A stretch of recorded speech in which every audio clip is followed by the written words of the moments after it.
2 jours après terme. Mes proches me connaissent. Ils prennent soin de me donner un horaire de rendez-vous anticipé. Spoiler, ça ne fonctionne pas. Le seul qui ne s'y fait pas, c'est mon patron. Enfin, en ce moment, c'est pas un sujet puisque je suis en arrêt maladie. C'est pour ça que je viens vous voir d'ailleurs. Je suis conseillère funéraire. Je travaille dans la même concession depuis plus de 10 ans. C'est une entreprise familiale et ça change tout. J'ai bossé plusieurs mois dans une chaîne nationale et il manquait le côté humain que je cherchais en empruntant cette voie. J'aime mon métier.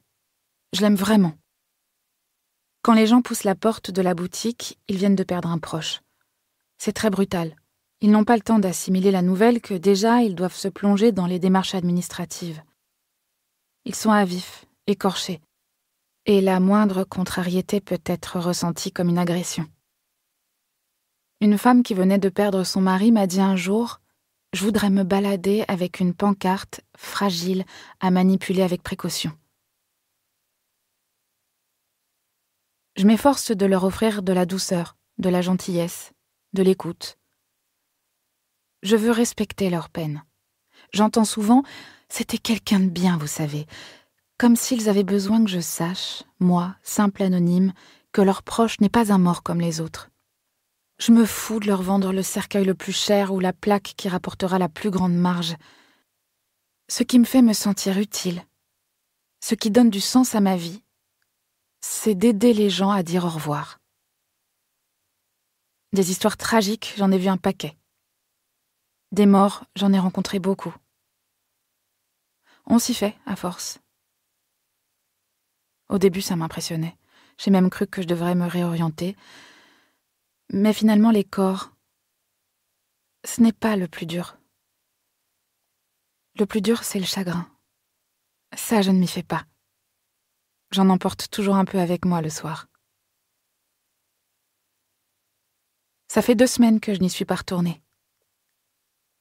J'avais bien réussi pourtant. La reprise a été un peu difficile les premiers jours, mais je me suis plongée dans mon travail, j'ai retrouvé mes rituels, mes habitudes, j'ai même repris le jogging et les cours d'anglais. Ma vie avait remis ses pantoufles. J'étais chez le boulanger quand ça m'est tombé dessus. C'était presque mon tour. Je répétais dans ma tête la phrase que j'allais prononcer, comme chaque fois que je dois m'adresser à quelqu'un. « Bonjour, une baguette pas trop cuite, s'il vous plaît. » Et là, face au croissant au beurre, j'ai ressenti une douleur dans ma poitrine. Comme si quelque chose se fissurait quelque part. Ça m'a fait l'effet d'une déchirure. Je me suis mise à pleurer, puis c'est devenu un vertige, un trou béant qui m'a engloutie tout entière. Je suffoquais. J'ai cru que ça n'allait jamais s'arrêter. Je suis rentrée chez moi sans baguette, sans rien voir. Et depuis, je ne fais que dormir. C'est con tout de même. Tout le monde trouvait que je réagissais bien. Voilà. Ça fait 2 mois que mon père est mort, et c'est la première fois que je parviens à prononcer cette phrase. Vous pensez pouvoir m'aider ? Chapitre 2. Vincent. Bon, Manon est partie. Elle a embarqué ses fringues, ses crèmes, ses bouquins, les affiches encadrées, ma table basse, les bougies, la commode, la vaisselle. Elle a même pris le lustre dans le salon. Je suis célibataire, dans le noir. Je bouffe avec les doigts, et j'en ai absolument rien à foutre. Je regarde ma vie comme un film. Une version mal doublée dont je suis même pas le héros. Je pense que si ça arrivait à mon voisin, je ressentirais plus d'émotion. Elle a bien tenté de me faire réagir. Elle était tour à tour douce et agressive. Je voyais les larmes assaillir ses yeux et je n'avais qu'une hâte.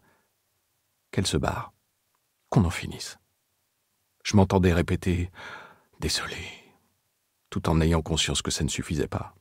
On est désolé de marcher sur le pied de quelqu'un, d'arriver en retard, d'avoir manqué un appel, de pas aimer un plat de pâtes.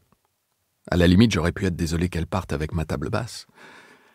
Mais saboter une relation, laisser un amour se consumer comme un mégot mal écrasé, faire souffrir celle qu'on a promis de ne jamais blesser, ça mérite plus qu'un simple désolé.